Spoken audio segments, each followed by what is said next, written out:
আসসালামু আলাইকুম। আপনাদের সবাইকে শুভেচ্ছা জানাচ্ছি। আমি তানভীর হাসান। দর্শক, বাংলাদেশের সাবেক প্রধানমন্ত্রী শেখ হাসিনার ৮৩২ ভরি গহনার সন্ধান পেয়েছে এনবিআর। অগ্রণী ব্যাংকের ২টি ভল্টে এই গহনা লুকানো ছিল বলে এনবিআর এর পক্ষ থেকে জানানো হয়েছে। এনবিআর আদালতের নির্দেশে সেই গহনাগুলো জব্দ করে তারা তাদের নিজেদের হেফাজতে নিয়েছে। দর্শক ভাবুন, ৮৩২ ভরি গহনা। এক ভরি গহনার দাম যেখানে ২ লক্ষ টাকার ওপরে, সেখানে ৮৩২ ভরি গহনার দাম কত আসছে? প্রথম আলো বলছে, ক্ষমতাচ্যুত প্রধানমন্ত্রী শেখ হাসিনার ২টি লকার থেকে ৮৩২ ভরি গহনা পাওয়া গেছে। অগ্রণী ব্যাংকে থাকা এই লকার দুটি জব্দ করা হয়েছিল। আদালতের অনুমতি নিয়ে মঙ্গলবার একজন ম্যাজিস্ট্রেটের উপস্থিতিতে লকার দুটি খোলা হয়। প্রথম আলো আরো বলছে, রাজধানীর দিলকুশায় অবস্থিত অগ্রণী ব্যাংকের প্রধান শাখায় শেখ হাসিনার ২টি লকার ছিল। সম্পদের তথ্য গোপন করে কর ফাঁকির অভিযোগে গত সেপ্টেম্বরে এনবিআর এর সিআইসি তা জব্দ করে। এনবিআর এর সিআইসি যে এনবিআর এর সিআইসি তারা শেখ হাসিনার সম্পদ এনবিআর এর সিআইসি তারা কর ফাঁকি দেওয়ার অভিযোগে শেখ হাসিনার যে সম্পদ রয়েছে সেগুলো জব্দ করে। তার মধ্যে তার এই দুটি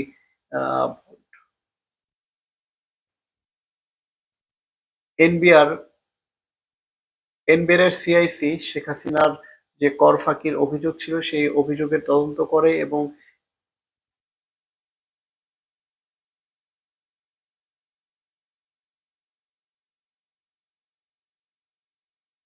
এনবিআর এর সিআইসি কর ফাঁকির অভিযোগে শেখ হাসিনার এই দুটি লকার নিজেদের হেফাজতে নিয়েছিল এবং মঙ্গলবার সেটি তারা উন্মুক্ত করে এই পরিমাণ স্বর্ণ পেয়েছে বলে প্রথম আলো বলছে।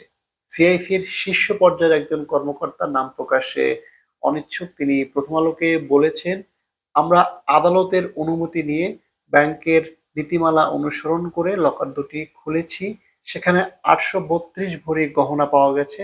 এখন ওনার আয়কর রিটার্নে দেওয়া সম্পদ বিবরণীর সঙ্গে মিলিয়ে দেখা হবে। মানে শেখ হাসিনা যে আয়কর দেন সেটির সঙ্গে তারা এটি মিলিয়ে দেখবেন যে আহ, এই স্বর্ণের পরিমাণটা আসলে তিনি সেখানে উল্লেখ করতেন কিনা। যদি উল্লেখ করে থাকেন তাহলে সেই অনুযায়ী ব্যবস্থা নেওয়া হবে, আর যদি উল্লেখ না করেন তাহলে বাংলাদেশের আইন অনুযায়ী তার বিরুদ্ধে যে ব্যবস্থা নেওয়া যায় সেটি এনবিআর এর পক্ষ থেকে নেওয়া হবে বলে সেটিও জানানো হয়েছে। অগ্রণী ব্যাংকের এই লকার দুটি জব্দ।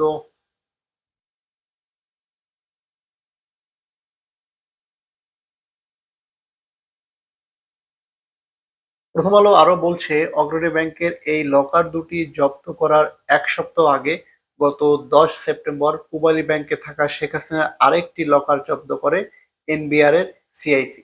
সেটি রাজধানীর সেনা কল্যাণ ভবনে অবস্থিত। পূবালী ব্যাংকের মতিঝিল সেটি রাজধানীর সেনা কল্যাণ ভবনে অবস্থিত। পূবালী ব্যাংকের মতিঝিল কর্পোরেট শাখার ১২৮ নম্বর লকার। পূবালী ব্যাংকের ওই শাখায় শেখ হাসিনার ২টি ব্যাংক হিসাব জব্দ করা হয়। এর মধ্যে একটি হিসাবে ১২ লক্ষ টাকার এফডিআর এবং আরেকটি হিসাবে ৪৪ লক্ষ টাকা পাওয়া গেছে। অর্থাৎ সব মিলিয়ে তার যে ২টি অ্যাকাউন্ট সেই ২টি অ্যাকাউন্ট থেকে প্রায় ৫৬ লক্ষ টাকার মতো পাওয়া গেছে এবং তার যে ২টি লকার জব্দ করা হলো সেখান থেকে ৮৩২ ভরি গহনা পাওয়া গেছে। দর্শক, আপনাদের কি মনে হয় এই ৮৩২ ভরি গহনা এবং যে ৫৬ লক্ষ টাকা শেখ হাসিনা,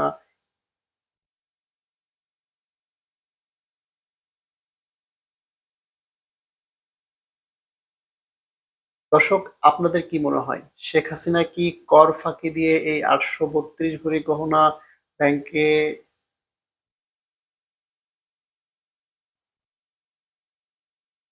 দর্শক আপনাদের কি মনে হয় শেখ হাসিনা কি দর্শক আপনাদের কি মনে হয় শেখ হাসিনা কি কর ফাঁকি দিয়ে এই ৮৩২ ভরি গহনা ব্যাংকের লকারে রেখেছিল, নাকি তিনি এই ৮৩২ ভরি গহনার কর দিতেন?